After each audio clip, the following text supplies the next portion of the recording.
So I was at the library because I spend a lot of time at the library, and I found the headlines, the front page of the newspaper from the day that you were born. So you were just, like, surfing the microfiche? Yes. Cool. Yeah. Can surfing the microfiche be, like, a phrase? I was down at the library surfing the microfiche, as I do on Saturday nights. But a Canadian author by the name of Margaret Atwood was releasing her new novel, The Handmaid's Tale. On the day that I was born? Yes. High five. That's a high five. That's interesting. Yes. Return to childbearer role isn't far-fetched, Atwood insists.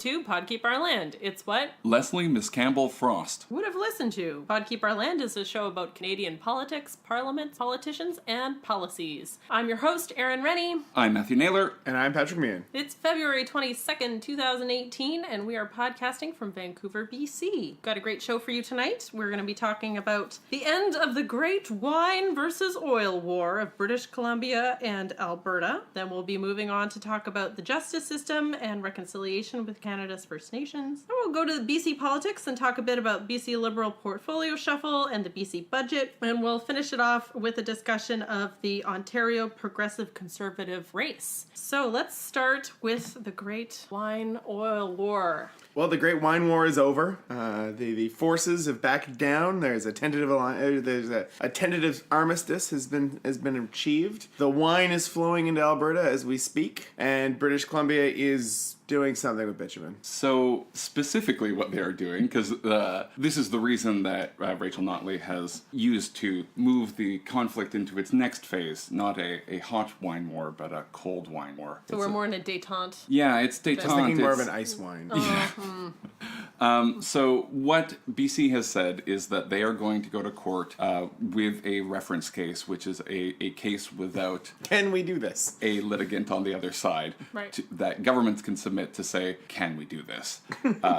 You may be familiar with such famous reference cases as the reference RE secession of Quebec, which asked if Quebec could separate. The answer is basically... Maybe. Yes, probably. And reference RE same-sex marriage, which told the government that, yes, you do have, in fact, the authority to legislate on same-sex marriage, and no, we won't do your work for you. Okay, so what does this mean for BC-Alberta relations? Are we so there was patched up, or what? Yeah, so there was a press conference today at 3:30, I think it was, where... Oh, sorry, I didn't actually explain what the reference case was asking. That's cool. Well, no, it's... So the case is asking basically whether or not BC has the authority under the Constitution to make a regulation of the type that they had announced that they were going to make, but we never actually saw, like in an OIC or anything like that. Yeah, OIC being... Sorry, or Ordering Council, which is the instrument that governments use to get the Queen to make us rules. Yeah. So there was a press conference to talk about environmental issues today that no one knew what was going to happen, and so everyone was wondering if it was going to ratchet this thing up some more, given that Alberta bought full-page ads in all of BC's newspapers saying that BC is being a bad faith negotiator in this issue. And Rachel Notley was continually retweeting 10 to 15 British Columbians a day who opposed John Horgan. It's the most weird and childish thing I've ever heard. So today they announced that they were going to do the test case, the reference case, which was just enough for Rachel Notley to be able to back down and enable her forces to continue buying BC wine. Well, that's a relief. Yeah, so now we wait, and thankfully courts take time, and so Albertans, if you need to cellar your wine, do it now before the taps get turned off again. So this issue isn't over, it's coming back. Oh yeah, it'll come back, or more likely the court is going to side with Alberta and the federal government. I don't know. The courts have not been consistent on the interprovincial trade issue. No, they have not. But I would be very surprised if, because this isn't about interprovincial trade. Like it's environmental regulation. It has nothing to do with interprovincial trade. It's about the federal Allegedly. federal power over major national projects, which is separate. That aside, the British Columbia government and the Wine Association are still going through with their action against Alberta. And April will still be wine month in BC, which was announced recently. It's important to have a wine month. It's, a percentage, it's like 1 or 2% of our GDP. It's not... This is such a weird childish thing. There are like... How is this real life? Every 50th of our GDP should get a day. We have Beef Day. She was like the premier of Alberta was literally retweeting British Columbians who opposed John Horgan every day. It's a good media strategy. Well, she seems to have basically won. I'm surprised she didn't hold a rally in Kelowna. Yeah, I think that would be like one step too far. Yeah, but we were very close to that. They were very close. Yeah. It would certainly be a next step. She's got to keep some arrows in her quiver. It's medieval war that we're fighting, apparently. It's which actually, based on these state-issued monopolies that are, in contention in this case, yeah, basically, you're the royal keeper of the spirituous liquors and such and such. Okay, well, I'm sure we will definitely come back to the Trans Mountain issue many times as it progresses. So let's move on now to our next topic. We're going to talk now about Canadian justice system in regards to reconciliation with Canada's First Nations. And a couple of really important decisions out of the courts in the last couple weeks. Gerald Stanley, charged in the death of Colton Boushie, was found not guilty, and Raymond Cormier was found not guilty in the death of Tina Fontaine. And both Colton Boushie and Tina Fontaine, First Nations people, young people, and both of these cases were really high profile, and a lot of people really upset with the outcome here for a number of reasons. So probably we should acknowledge, none of the three of us are experts in these issues, and they're serious issues, and we want to treat them respectfully, and we're doing our best here, but acknowledge that we will, good chance that we'll stumble. And so if any of our listeners want to let us know how we can do better, please do. So yeah, it's just, I think it's I think it's just really heartbreaking that we have an entire people of our country that don't get justice in the way that everybody else does, and that are treated wildly differently, and are we talk about poverty issues and housing issues and water issues, but just basic concepts of justice seem to be lost for them, and that I think is heartbreaking. Both of these, I am just when stuff like this happens, I just am so deeply and terribly sad and angry at like our seeming inability to do what we as a society say should be done. Like it feels like justice isn't being done, and this phrase kept getting trotted out in the days afterwards, that justice must not only be done but be seen to be done, and it definitely isn't seen to be done in a lot of these cases. Now I don't want to relitigate the cases, and I think it's important that we don't, because we don't have the benefit of seeing all the evidence, and none of us were in that jury room, which doesn't provide us with the full picture. We just have what it looks like, and the way that this has been handled broader and more societally, and it feels like just getting punched in the gut every time one of these cases comes down. That just looks like a manifest breach of like our rule of law and civic society. Sure. Yeah, I think it's really important to pay really close attention to these individual cases, and the way in which the justice system serves or does not serve the victims and families, and at the same time to pay attention to the larger issues and understand the discrepancies when it comes to life expectancy for First folks, and murder rates, and proportion of folks in Canadian prisons, and child poverty rates. Like these are systemic issues. These are not individual cases, and we have to keep both of those things in our minds while we're thinking about this, so that we can really appreciate how the system truly is set up to favor some people over others. Well, and also I think too the reactions that you see on social media have really bothered me and really sort of frustrated me.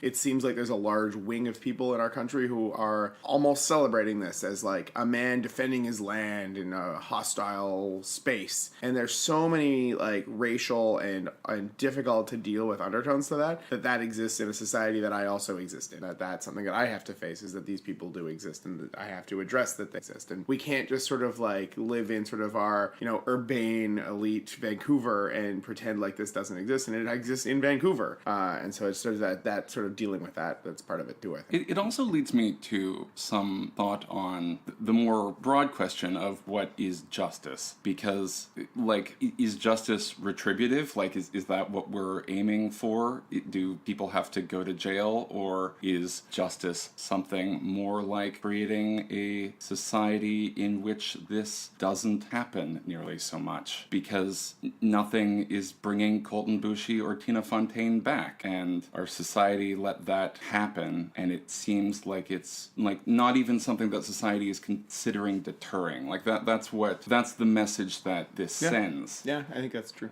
Which is horrifying. Like there are different purposes to incarceration. Like this is a debate that goes on in the criminal justice system, and rehabilitation and protection of the public and public safety and retribution are all aspects of that equation. And like that retribution aspect is something that makes me like relatively uncomfortable, because just seeking revenge on people for doing things doesn't feel morally right to me. But also there should be some kind of deterrence for the broader society to tell, like the criminal justice system should be some reflection of our values of what should and should not happen. Yeah, and it needs to be seen to be just too, right? People need to feel like there is justice in our society, and if you don't feel that there's justice in your society, you're going to be alienated from that society. And understandably in these situations, right?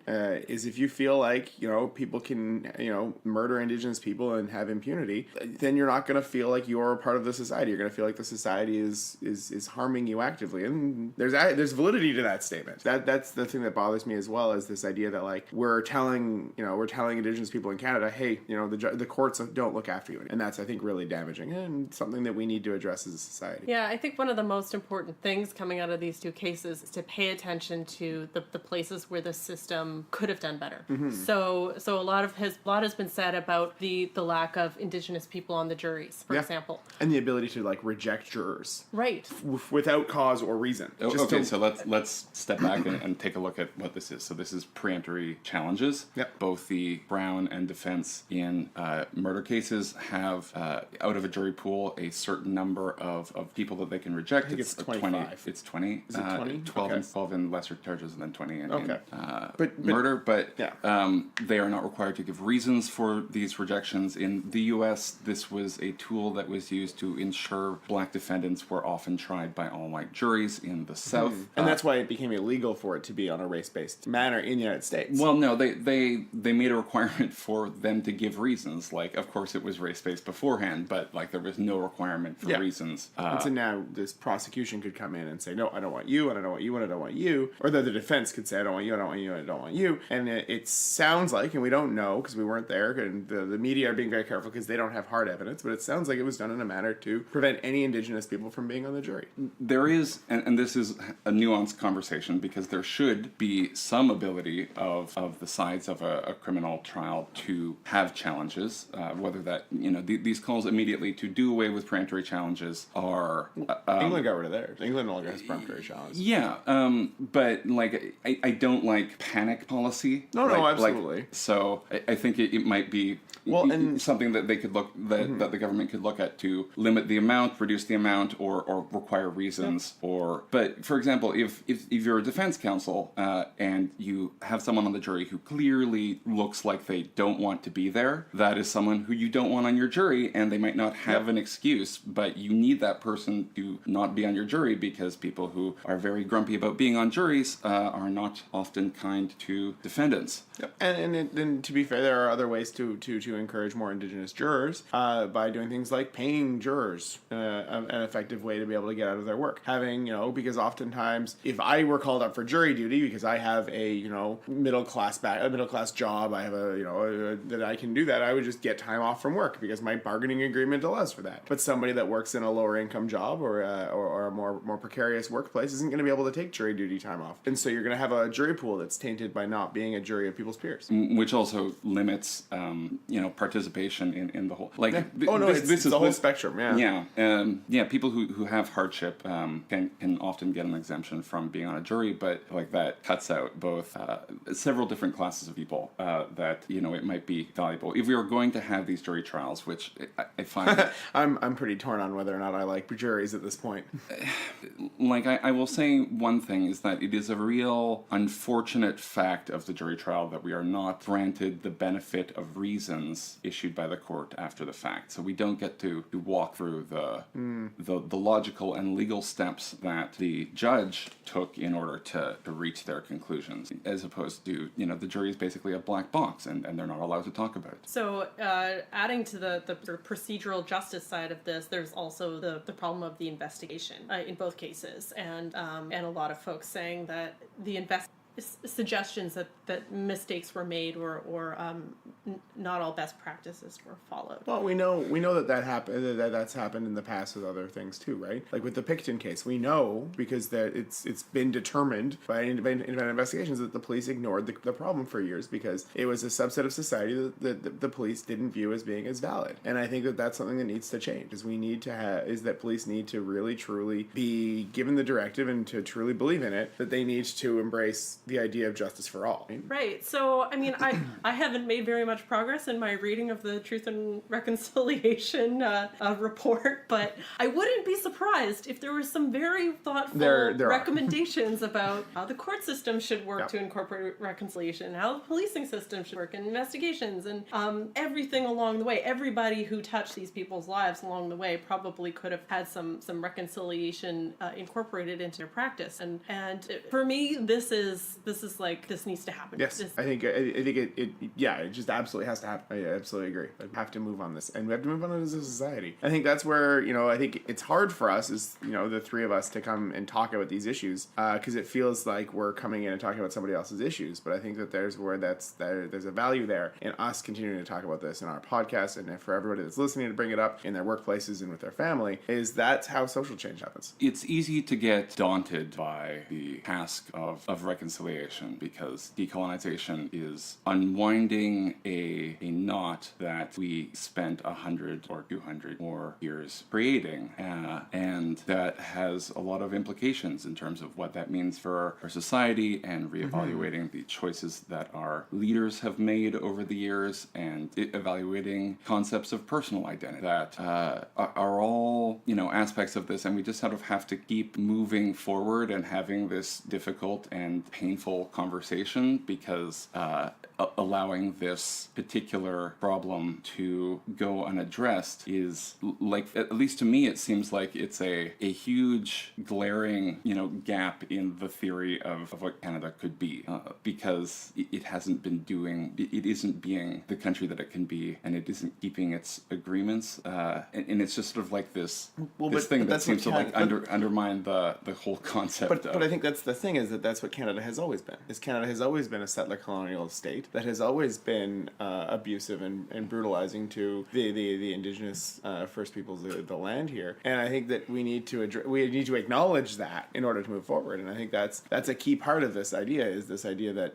we all benefit from being a settler. Like I benefit in my life from this settler colonial state, and I need to acknowledge that and address that and try to make social change and political change to try to fix the problems. Right now, I challenge the word always in that, and I've been reading a really interesting book called Maximum Canada that talks about the two different paths that have kind of been in conflict in Canadian history. One of them involved effectively being a client state to a bigger empire and focusing on resource extraction, and that viewed the First Nations as an obstacle to resource extraction, and the other which has existed at points throughout Canadian history, had a more cooperative view of interaction with First Nations, and that is not a system that eventually won out, but it is, I think, in the. Do you have an example? Because this sounds to me like romanticizing a myth. Well, I mean, like, cross-cultural groups and post-contact groups like the Métis wouldn't have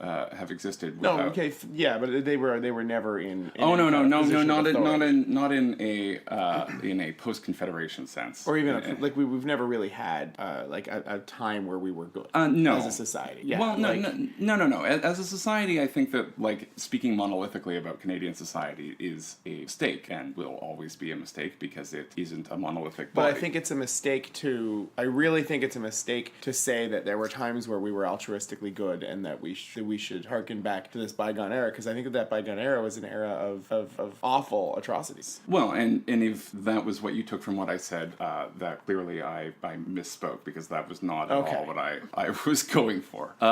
But, like, Canada has made these choices and has considered these choices before and has, like, consistently made the wrong choice. But it's not that this hasn't been on the table, and particularly in a period where there was a opportunity for things like the promises of the Treaty of Niagara and the meat of the Proclamation of 1763, which are the two bedrock parts of Indigenous relations in a legal framework for Canada.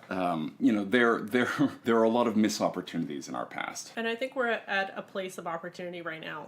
I think movements like Idle No More give me a lot of hope. Yeah. And I think there's a lot of interest right now among white people, settler folks, to learn about how they can be better settlers, or more educated about the issues around colonialism and white supremacy culture, and how we're all kind of bound up in this history, and we have to do better, because what's happening is just not right. I mean, backdrop to all of this is ongoing inquiry into the murdered and missing Indigenous women and girls, and that's just been ongoing for ages in this, and we're still not seeing any really concrete outcomes from that process either. I mean, we saw today, it was Greyhound announced today that they're going to stop all long-haul trips in the north, and that is a key takeaway of the missing and murdered Indigenous women investigation, was that you need to have transportation ability up there, and so we're still not doing that. Now, the NDP have said in their throne speech that they would maintain those routes, but it remains to be seen if or how that'll happen. Well, this is a callback, but Sask Transit has a bunch of buses that might be for sale, so... I think there's so many things that give me hope, and so many things that at the same time take away that hope. So this is what I'm saying, is that, like, don't get daunted by the magnitude of the task. Continue engaging with the giant knot that we've created, and we will eventually, hopefully, make progress. Definitely. That was optimistic. It is a measured optimism, for sure. Well, I know this is an issue that we want to keep talking about, we want to keep learning about, and so listeners, if you have any articles or anything you want to send to us, or you want to come on the show and talk to us about this issue, or do get in you touch. can recommend anyone that you think would be good for us to get in touch with to talk about this. Like Patrick said, we are not experts in this, and we're just sort of feeling our way and trying to have this part of the very important social conversation in good faith. Speaking of social conversation. Okay, let's shift gears now and go to BC. There's lots of things happening in BC politics, as always. First, let's talk about the BC Liberal portfolio shuffle. So, new leader Andrew Wilkinson has recently shuffled his leadership team. So what has he got?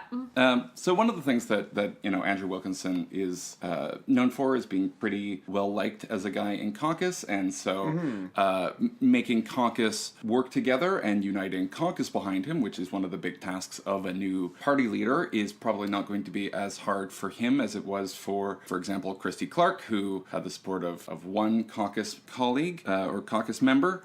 So much that can be said, but so many funny stories there. Won't be.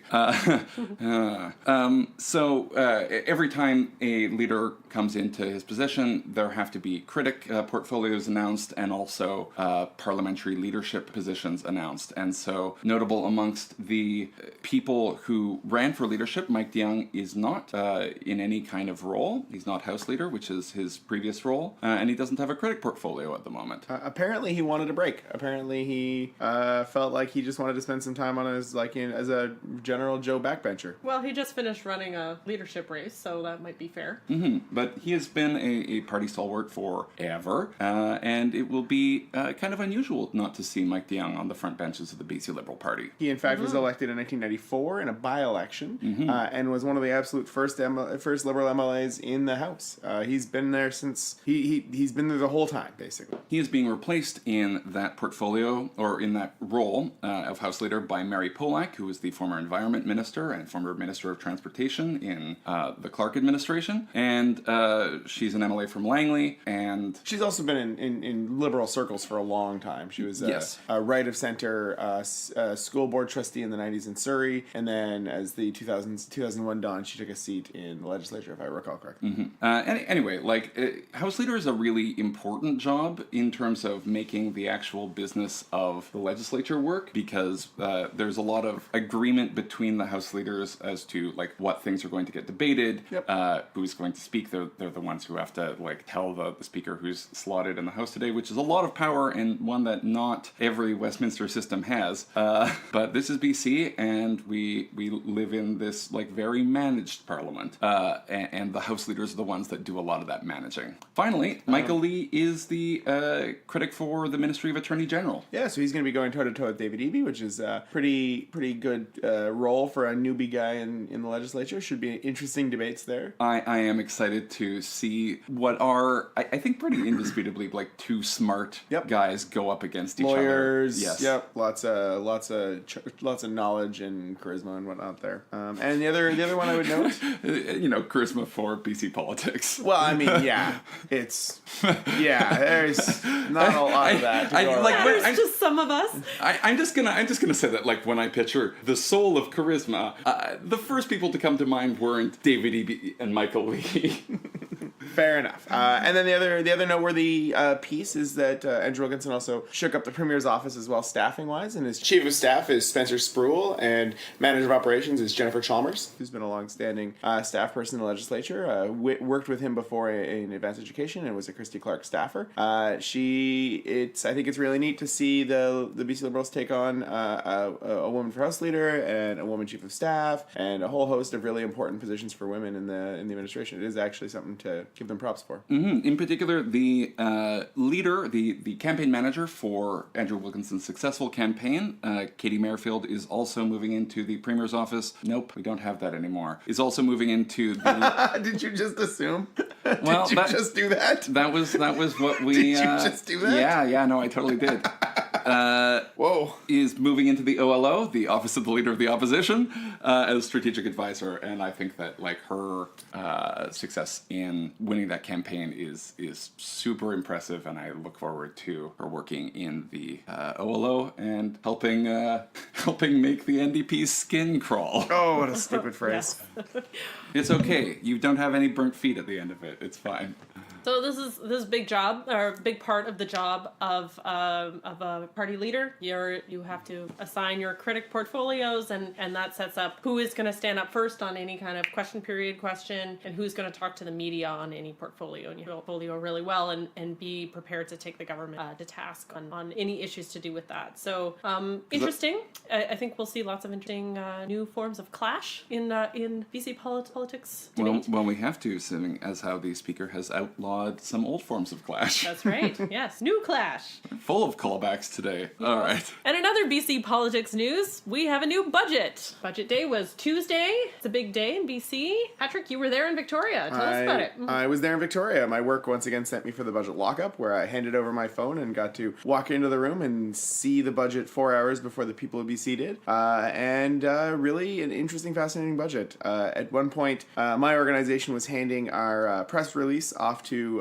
one of the long-standing reporters in the legislature, and he turned to us and said, "Oh, another group that loves the budget," and that seemed to be the theme of it. So you were in the budget lockup, which is where you just get put in a room with a bunch of media people, and you get to read the budget 4 hours before it goes public. Yeah, and the minister, Carol James, spoke as well and took some questions from media, and deputy ministers and various other political staff, or various other staff, are there to provide background information, not for attribution. So, for example, I pinned an ADM and asked a number of questions that I wouldn't be able to report on here because I asked those questions for purposes of my work and for purposes of background. So I wouldn't be able to name the individual that I talked to. So when you're in the budget lockup, is it just a whole bunch of people reading? Yes, and a lot of talking. There's a buzz. This year was a lot more of a loud, exciting buzz, whereas the fall one, which was a much smaller budget update, was a bit more subdued. But yeah, no, it was a really fascinating. It's always a fascinating fascinating experience, and it was this one was no different. Are you in the same room as the media lockup? Or? Sort of. That's actually really funny and weird. So you go into a room and all these tables are lined up right up to a wall, like a movable wall. And so a bunch of people are at a table literally in front of a wall, but it's movable. And so whenever the minister's about to speak, they open up that wall for the other half of the convention center room to be available, and that's where the media are. So they keep you hived off from them for about half the time. And once the second speech has happened by the minister, then you're able to freely commingle with the media. It's a really weird environment, but it is a fascinating and useful piece of democracy because it means that all of the advocacy groups and all the journalists know all of the details of the budget when the budget becomes public. So there's no misinformation, there's no hot takes that turn out to be unfair or invalid later on. I mean, there are. I did get to watch the Canadian Taxpayers Federation spokesperson ranting and raving about how much money the carbon tax was going to cost people in gasoline, for example. But it's a good opportunity for us to all be in one place and learn the budget. So it prevents misinformation. Tries to. That's the intention. Yeah, it does its best to. Cool. Yeah. So let's talk about what was actually in the budget. So the budget, you might have heard, had some childcare in it and had some housing in it. Just a little bit. So about $1 billion in childcare and way more than that in housing. So the NDP during the election campaign made a promise, $10 a day childcare. Yeah. They didn't really come out with the specifics of what that was going to look like. They referred to it as an aspirational goal last week. And so the new childcare funding is not exactly that, but it is quite a bit of money for childcare. It's intended to spur on significant expansion of childcare spaces while also making childcare much more affordable for lower income people through tax rebates and whatnot. And so I think the argument there is that a $10 a day daycare is actually a regressive action unless you have enough space available for people to be able to get at it. And so if you have $10 a day daycare and there's not very much of it, only the people that can camp out for days will get it. Only the people that can do all of the necessary hoop jumping to get it will get it. And so what you've seen in places with restricted supply of daycare and mandated low pricing is that only the rich are getting it. And so that's, I think, the idea here. If I had a crystal ball, I would say their goal is to be able to announce $10 a day daycare sometime around 2021, because that would be a very fortuitous year for them electorally. And so that's probably my guess, is that they're going to spend the next 3 years building up more supply of daycare and then have the big political announcement of now we can have $10 a day daycare if you reelect us. I was going to say that this does look like it looks almost like a pre-election budget because, man, there are presents for everyone. Yes, but a lot of those presents take a couple of years to turn on. And so the housing will start getting built, the daycare will start getting built, and they'll get to do 3 years of, ribbon cutting and groundbreaking and that kind of thing. But yeah, so $1 billion in daycare. Yes. And it's targeted towards lower and middle income earners, so that new supply that will be created by this additional funding will go towards those. Yeah, the way it was explained. Able to. Yeah, the way it was explained to me is that a household earning less than $45,000 a year will not pay for daycare. Essentially, they'll have enough rebates and enough money coming back to them that they won't pay for daycare, and that they'll be bracketed going all the way up for higher income going up of getting less and less of a rebate and a subsidy. And so apparently it tops out at $110,000 a year household is when you cease getting any kind of a subsidy. So there was also, as you mentioned, new money to build more affordable and social housing, as well as measures to manage the demand for housing. Yeah, the supply side really came through. There was a lot of money for supply in terms of low income supply, rental housing supply, stuff that the government will build. And the government's getting into the housing market for the first time since 2001, provincially, and it sounds like federally they're coming online as well for the first time since 1995. So we are seeing governments get back into the idea that building housing is important. And then the demand siders,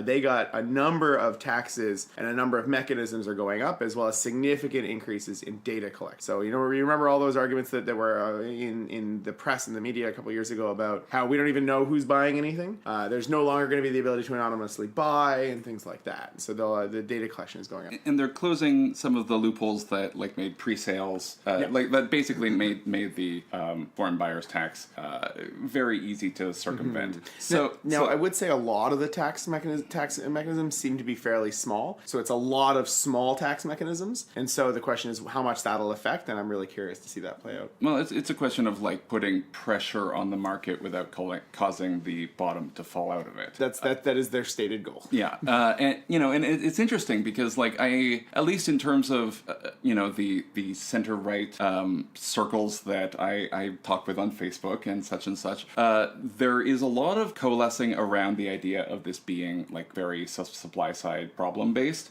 which it seems like the only direction that is able to be taken with that is to increase the amount of supply, which leads a conservative person to a kind of unusual conclusion, which is like that their perception of how the market works requires a certain amount of government intervention in order to I think correct the market from like blowing itself up. Well, I think the supply siders that and both of us have, a lot of those people in our feeds and our friendships. Well, and I am I think relatively supply side oriented myself. I tend to skew that way a little myself. But a lot of them really want it to be privately built supply. They don't necessarily care. They want a lot of mechanisms to allow private entities to build lots of dense housing and wherever. And so that was not present in this budget, and there's been some pushback. Although let's be honest here, because like it is at the end of the day going to be private companies that are going to be building these things. The government will just contract them. Yeah, it's not going to be the government of British Columbia, work crews out building social housing. It's going to be like Polygon and Paragon and everyone from the Visit Vancouver donation list that we all know and love. But yeah, lots of supply in terms of that. There's some Indigenous specific housing, 1,700 I think spaces was in the list, which was really fantastic to see. And personally, I got to see $450 million over 3 years go towards student on-campus housing, which is a campaign that I've fought for a number of years now personally in my work and in my professional side. And it's a little weird to see something that you were one of the lead advocates for get money, a lot of money. Under the AVED. No, it's actually AVED. It's AVED's budget. This is really fascinating from a lot of ways that we can get really into the weeds on, but I won't. But the Ministry of Advanced Education will be doing the housing component. They are building up capacity within the ministry. This budget really has changed the way the government views its role. So massive expansion of daycare and massive work to get current existing daycare spaces converted into registered government-sponsored daycare spaces. This is advanced education is now viewing building housing on university campuses as part of advanced education, rather than something that either housing ministry would do or universities would do themselves. Universities are going to be working directly with the ministry on this now. Okay, so it is on-campus housing as opposed to just like generic student housing for students in BC. It is 8,000 units of on-campus housing, 5,000 of which will be directly funded by the ministry. And so this is a huge change in the way that things are delivered. So I guess what you're getting at is the sort of ideological change underneath this with the change of government. This is the biggest expansion of the role of government in British Columbia in decades. More so than I think even a lot of the late 90s NDP budgets. This is a huge expansion of the role of government. Yeah, and the numbers are there to show it, because this budget increases taxes by about $5 billion and increases spending by roughly the same amount. So at least the numbers add up. If the numbers end up adding up, we will see. Although it is notable that a number of the taxes they're assuming are not necessarily, a lot of the increase in taxation is not necessarily new taxes. They're just assuming more money from existing taxes, because the Liberals for the last couple of years have apparently been really reticent to over-assume or overestimate the amount of tax money coming in from certain mechanisms, and that's resulted in sort of bumper crop money at the end of the year. And so you could... I think that's a good thing, though. Oh, no, I'm certainly not saying one or the other is doing better. I think that the more conservative estimates of your tax yield might be a more valuable budgetary mechanism, but it also hinders you from spending. Mm-hmm. Although some of these taxes are not designed to be... they're more like social policy tools rather than revenue generators. Yeah. They're coercive and not revenue generative. Yeah, exactly. Like foreign buyers tax, speculation tax. So the speculation tax is important and is really, really interesting, because there have been many, many reports that have come out over the recent couple of years that say that it isn't foreign buyers alone, but rather the practice of speculation in general that is driving up Vancouver's red-hot housing market. I mean, how many people do you know that own their place that they're in and are talking about buying a second investment home, like apartment, so that they can rent it out? I know several people that do that. And it's not just Vancouver. The speculation has spilled out to the Victoria market, the Kelowna market. Yeah. Some people are even saying Bellingham in the United States has been affected by speculation. Which actually the budget expands a lot of the existing taxes, like the foreign buyers tax, expands that to a lot of those other regions too. So you were saying about the speculation tax is pretty innovative, right?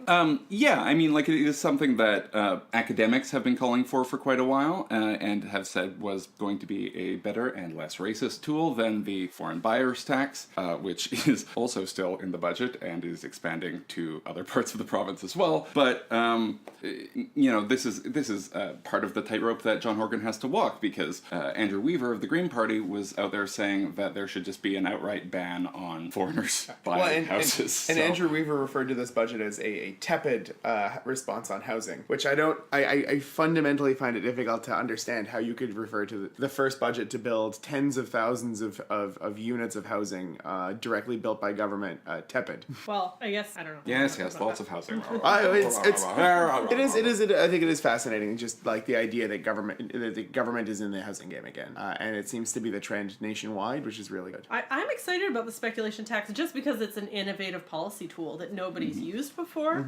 And Minister James spoke to that. She said, we're starting just with 2%. We're only applying it to people purchasing homes of a certain value if they're not paying income taxes in British. So that's trying to get at like a very, like you were saying, Patrick, a nebulous group of people that we don't have really good data on. And that's been part of the problem for the last years. And other jurisdictions in Canada are looking to BC now as not just a leader in this, but they're going to be looking to see whether it works or not, because this issue of land speculation in global cities is a problem in big cities around the world. Everybody's for things that work to fix problems. Well, Toronto already is dealing with it, and Calgary, bizarrely, was trying to kind of invite it because their housing market slumped, and we're like, but what if we drove it up with speculation, which I can think of no more short-sighted policy ever in all history, but...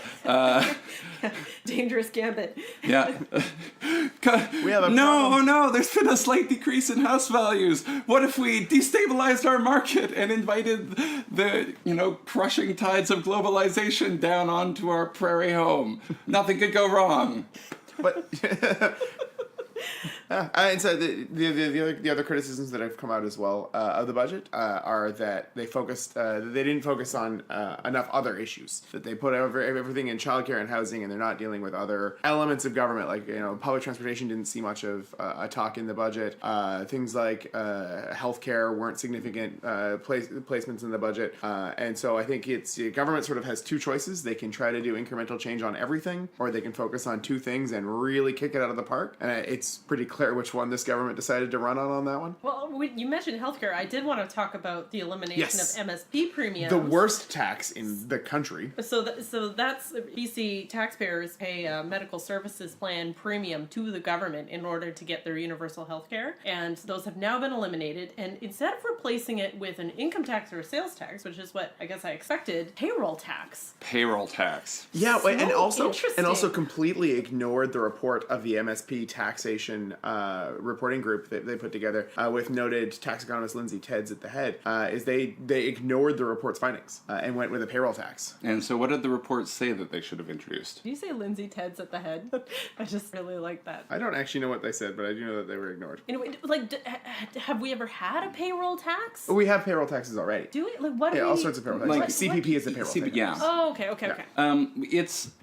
I'm not thrilled about the way that they have... Like, of course it's good that MSP premiums are being eliminated because and they are... this is a much less regressive tax that they're replacing it with. Yes, but it is still a tax that has drag effects on the economy, and there were, in my opinion, better ways for them to do it, like an income tax would have been fine, sales tax, but those are toxic, so we can't have nice things, and we apparently have to have a payroll tax, which either, at least in the jurisdictions in which it has been evaluated, in particular some in Australia, has led to either a decrease in employment because it increases the cost of employment for companies with payrolls, I believe, above $500,000. You start at $500,000, and then there's another increase at over a $1.5 million payroll. But it's and then the other evaluation was that progressive nature of the payroll tax makes it very difficult to administer. But also, like, very few companies have less than $500,000 in payroll. Like, that makes you wonder. That is a very small number of employees you need to have, or a large number of Starbucks employees that you need to have to be able to be under $500,000 in payroll. Yeah, it's like 10 to 20 people. So the MSP task force was actually looking at, they were considering a small payroll tax with a larger component of it being paid for via via an income tax increase. And so that would have taken less of a burden onto the employers and added more of it onto the workers, which is not necessarily unreasonable.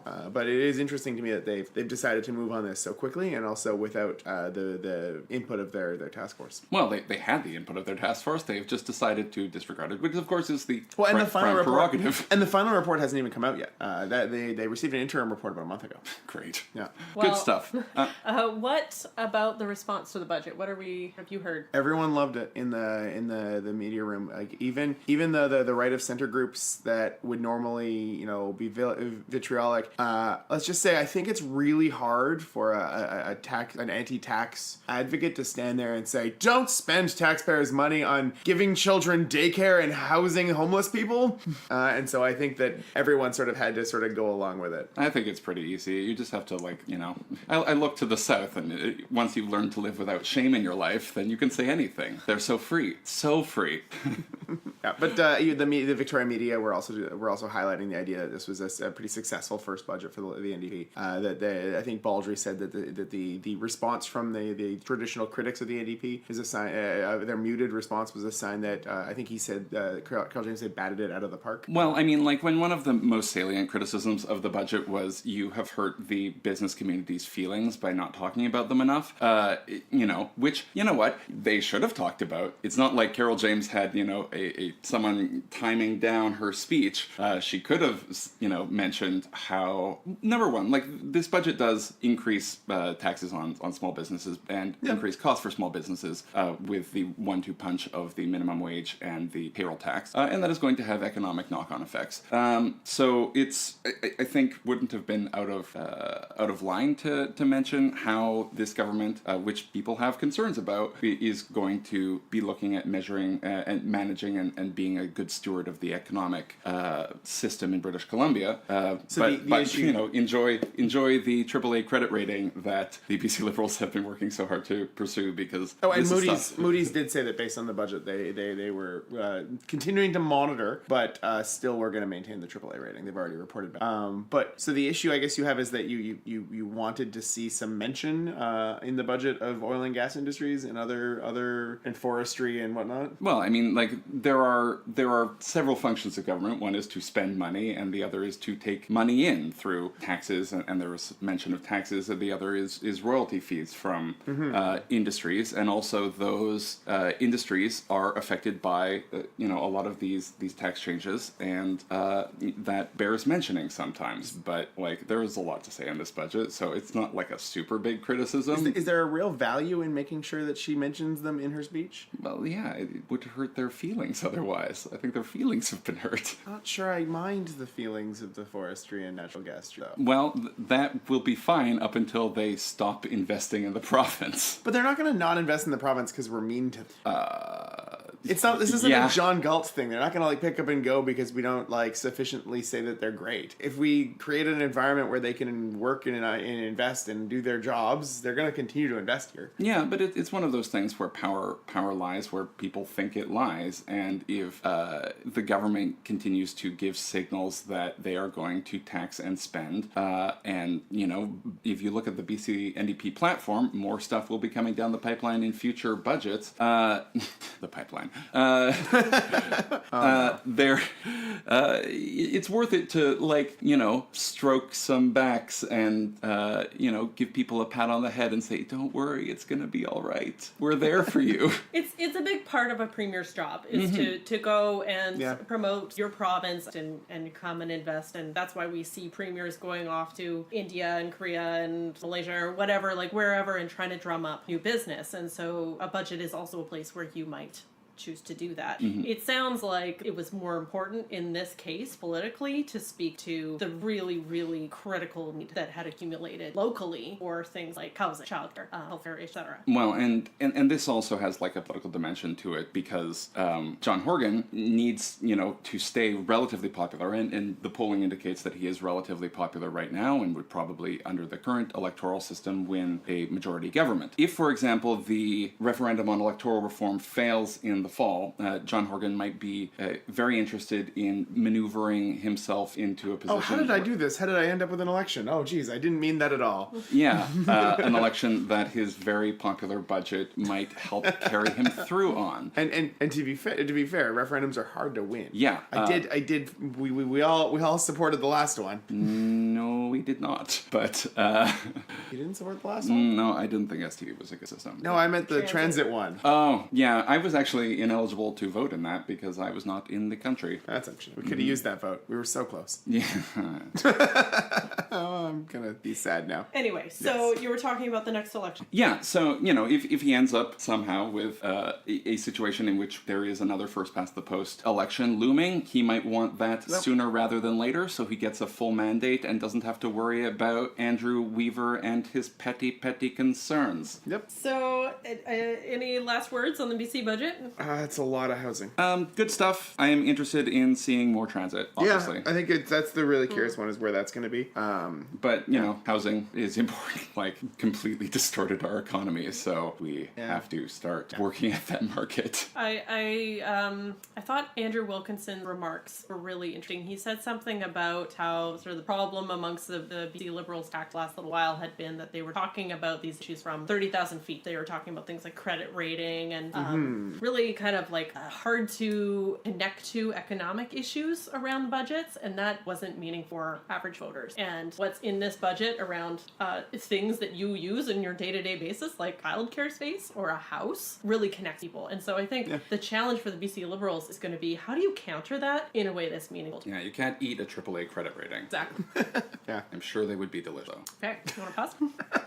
All right, let's turn now to the ongoing Ontario provincial progressive conservative leadership race, which all started a few weeks ago when former leader Patrick Brown was forced to step down after allegations surfaced of sexual misconduct. And this was quite a dramatic event, and happened on the same day as a couple of other prominent Canadian politicians stepped down. So that's when we were all talking about Me Too and the problem of rape culture in Canadian politics. And so anyway, Patrick Brown was forced to step down, creating a space for a new leader. And the problem was the election coming up in a couple months, by the way. The election coming up. But they did have candidates step forward really fast. They did, yeah. And amongst those candidates were some very high-profile people. Mm-hmm. Carolyn Mulrooney, Doug Ford, Christine Elliott, Tanya Granick-Allen, and somebody by the name of, and I don't know if I'm pronouncing this right, Patrick Brown. Right. So Patrick Brown has denied the allegations from the beginning and promised to clear his name. So he spent some time and got a bunch of media and had some people come forward and dispute the claims or the allegations of sexual misconduct, and has now re-entered the race to be the leader of the Progressive Conservatives of Ontario. And the party has accepted his No, we don't. I don't. For some reason, they have. Yeah, I know they have. Oh, okay. They fully have. No one can figure out why. Yeah. Okay. Even though they asked him to step down as leader. Yeah, well, I mean, they didn't formally ask him to step down. They kind of moved against him in the night. The whole thing was falling apart around him. Yeah. And just from a media communications, if you are going to deny the charges against you, try not to look like the guiltiest person in the world, because and his strategy has been just basically to fling mud at the accusers, which I don't accept as being a legitimate strategy.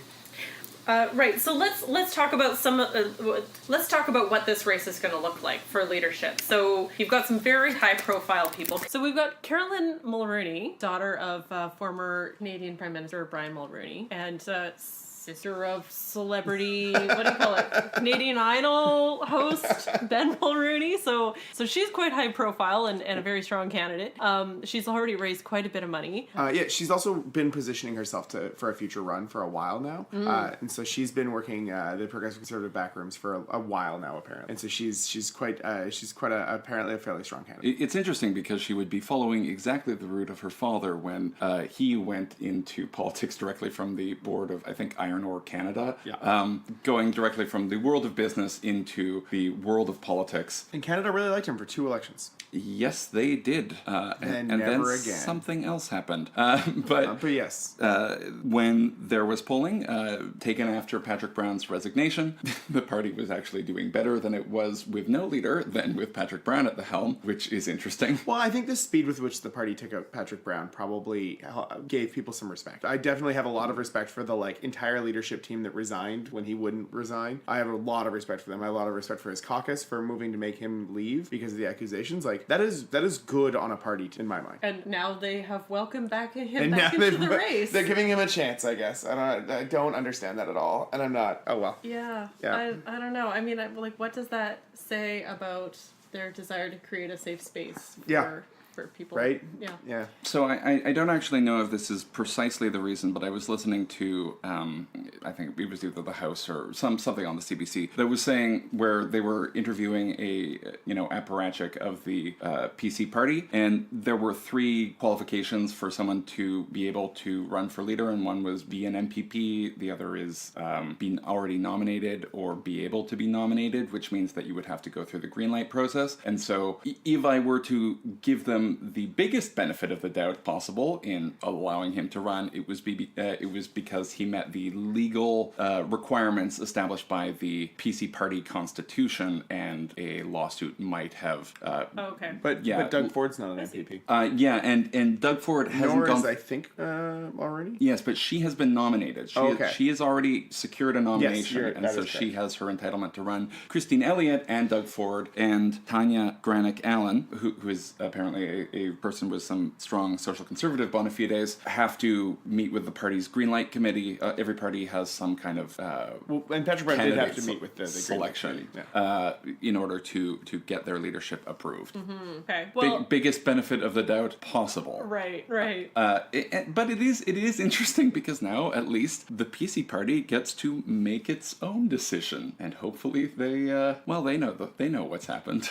Yeah, and there's lots of other choices this time around. So you've also got Christine Elliott. You've also got Christine Elliott, who has run for leader of the Progressive Conservatives before. Has been in conservative politics for a long time. Was married to Jim Flaherty, the late Minister of Finance under the Harper government. So she's got a lot of support behind her. And then of course there's Doug Ford. There's Doug Ford. Brother of the late Rob Ford, Mayor of Toronto. Yeah, you don't say. I guess head of Ford Nation at the moment. How is that a thing? Well, Ford Nation is a hereditary monarchy. Passed down Yeah. from brother to brother. Yeah, it's the fratrilineal succession. He has some good support in Ford Nation, which is the 905 belt suburbs of Toronto. And the Beaverton's article, by the way, was mid-level drug dealer announces bid for Ontario PC leadership. And it's not wrong. Well, I mean, come July, what he was selling would have been legal. Is hash legal? Hash is a form of marijuana compound, isn't it? Oh man, I am showing so much ignorance here look from at a me. kid that grew up in Surrey. I should know this answer. Anyway, a fascinating race. What a cast of characters. It's quite a circus, and it's going to be a really interesting few weeks. Yes, so let's actually take just a quick look at those dates. The leadership election, speaking of which, it is going to be the same way that the BC Liberals elect their leader, so it is weighted, one member, one vote, which is why Doug Ford's ability to sign up a ton of members in, just this is fairly densely populated, but geographically limited area might not win him the leadership as easily as, for example, if the party had been operating under the NDP's leadership selection rules. Yes. That vote is going to be March 10th, and people are eligible to vote if they were members in good standing by February 16th. So that has already passed. And then the Ontario election is in June. Yeah, Yes. this is a leadership race in a hurry. For sure. But there is some advantages to the leader that comes in, is that, the party apparatus is already in place, the platform has already been built, they're ready to go to an election that they think they can win. And so you get to almost sort of be the leader that shows up, doesn't have to do any work, and gets to be potentially the premier. Do you think that all of this hullabaloo is going to be good for Kathleen Wynne, the current premier? Most assuredly. Yeah? Unless it isn't. Like, this is the kind of thing, is that, like, if I don't know So very much at all about but Caroline given- Mulroney or Christine Elliott, but those are the two candidates that I can see. Given the polling that existed for Kathleen Wynne, anything that might give her a chance is going to be welcome. I am sure that they are stoked. Her polling was at like historically bad lows to a level that was really like almost surprisingly bad. So I think that anything like this is just great for her. On the other side, there's no publicity. There's no such thing as bad publicity, which is of course nonsense because there absolutely is. But this is a huge boost in profile for the PC party, and they have also made sure that all the candidates have pledged to uphold the preordained and policy developed progressive conservative platform. Except on carbon tax, where almost all of them have said that they will remove the carbon tax from the platform. And so they will move in a much more environmentally regressive direction. Fascinating. Mm-hmm. And you know who we're not talking about? The party that doesn't matter in Ontario. You don't think this is going to be good for the NDP? Some people are thinking it will be good for the... Oh yeah, there's the Bob Rae scenario that people are talking about. Yeah. I have no faith in the Ontario NDP to organize their way out of a paper bag. A lot of unknowns. Yeah, it's fun, this kind of politics, because there are, like, when you're making these kind of strategic decisions as to, what announcements you're going to be making in the dying days of your government, if you're Kathleen Wynne, or if you're like a progressive conservative party person, how to have a leadership race that doesn't completely shatter your party, which is entirely possible. Like, they could come out of this bitterly and angrily divided, and their goal, from that March convention has to be ready to win government in 3 months. With potentially Doug Ford at the helm. Mm-hmm. Or Patrick Brown. What an interesting thing that is happening in Ontario right now. I don't want to lose sight of the fact that this originated with alleged sexual misconduct against a male politician, and I think it's so tempting to get pulled into the drama of the race and forget that we still have this very serious problem, and Canadian political system in general, political culture in general, really does need to change. So I'm going to be watching really closely to see if we do start to see any changes in systems and procedures and Actually, a good point, because I hadn't considered it, but something you said there is that this might result in all of the major parties having women at the helm for an election for the first time ever. Getting rid of Patrick Brown, if Christine Elliott or Caroline Mulroney or Anya Granick-Allen win, you would have a woman leading all three major parties in Ontario for the first time ever. And that one would hope change the culture. Mm-hmm. Any final thoughts on this? Yeah, it's just like passing a car wreck on the side of the road. I can't It suddenly lights on fire. Stop and look at it and be bewildered and enraptured by it. It's like, if the Olympics weren't on, I'd be paying more attention to this. But it is going to be a fascinating race. Did we want to talk about Patrick Brown and where more than what you have just said, or because I'm good. Okay. Do you? I think it is important for, why is Patrick Brown running again? This is actually quite interesting, because he was forced out, and he has... How is he at that table? Well, I think it is interesting that he has done this even from a personal standpoint, because, even once he resigned, I was surprised that he thinks that he can come back, because, once you've lost it, it's very difficult to get things back. But, there are serious allegations that I think he feels that he has at least thrown enough aspersions on to muddy the waters. I think it shows that media organizations, when they are going to be reporting on this type of thing, need to make sure that they've got their ducks in a row and their I's crossed and T's dotted, because, it either was incorrect or a very credible allegation has been discredited through reporting that, had major holes in a story, or minor holes, or whatever. But it's important to make sure that as this goes forward, is going to be very important for reporting on this type of topic to be correct and accurate. Well, CTV still fully stands by their story. I think that's fair, and I don't want to get into litigating the case too much, but it is just it boggles the mind that he thinks that it is a good time for him or his party or the province of Ontario for him to be a candidate in this race or the leader in the next election. Yeah, I would agree with that. Yeah, it was pretty surprising to see him come back and get his candidacy or his nomination form in at the very last minute. Last minute too. I think it was 3 p.m. on a 5 p.m. deadline, and I don't know. It made me think a lot about male fragility, I guess. He just can't walk away. Yeah. So I can't talk about politics anymore today, you guys. What else are you thinking about? The Olympics are happening, and man, I am not like a huge sports person, but every 4 years growing up, I remember watching the as much Olympics as I could every day with my parents, and so apparently I have, instead of like a chronic sports condition, just sort of like a relapsing, recurring, acute sports condition that flares up every 4 years because the Winter Olympics are the only sporting event that matters. They're so much more dangerous than the Summer Olympics. Yep, that is true. So many more blades and ice. Speed. Yeah, Rhoda, significantly faster than anybody in the Summer Olympics. I mean, no shade against like Summer Olympics. Like that stuff is hard too. Though I think sometimes they would appreciate some shade. Too hot. Oh my god, really? So I'm thinking, what are you thinking there, Erin? No, sorry, I just wanted to ask, have you been watching any of it? Because I had my heart broken twice yesterday. I have watched some very fun times on ice with some ice dancers, and I'm pretty sure that that is some fantastic relationship that those two have. Oh yes. Oh, it looks so good. They're so fantastic. Ski Cross has been amazing. Gus Kentworthy had this amazing kiss with his. No. Sounds He like had a this fake name. adorable Gus Kentworthy. Kentworthy. He had this he's a U.S. skier and had this very adorable kiss with his boyfriend on Nice. After he finished his run, and he talked about how it is really important for LGBT youth to see LGBT Olympians, and the Canadian Pullman rink collapsed, and we won't be medaling. One of our rinks won't be medaling in curling for the very first time since the sport was reintroduced. It has been an absolute emotional roller coaster, fascinating to watch, and I'm so excited about them. To come to Calgary.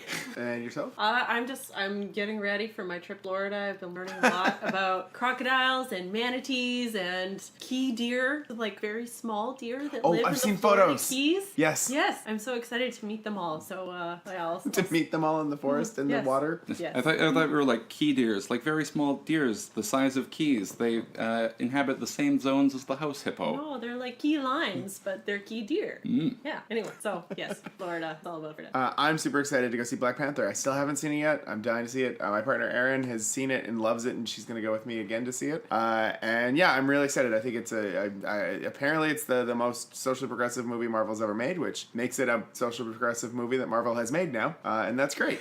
I'm excited to see it too. I haven't. Okay, that is all the Canadian politics we have for you today. Thank you so much for listening to Pod Keep Our Land. I'm Erin Rennie. I'm Matthew Naylor. And I'm Patrick Meehan. Please do follow us on Facebook and Twitter and view us and like us and send us your feedback. We love your comments. They really, really help. And share this episode with your friends and your enemies and your frenemies. Anyway, thank you very much for listening, and farewell from Pod Keep Our Land.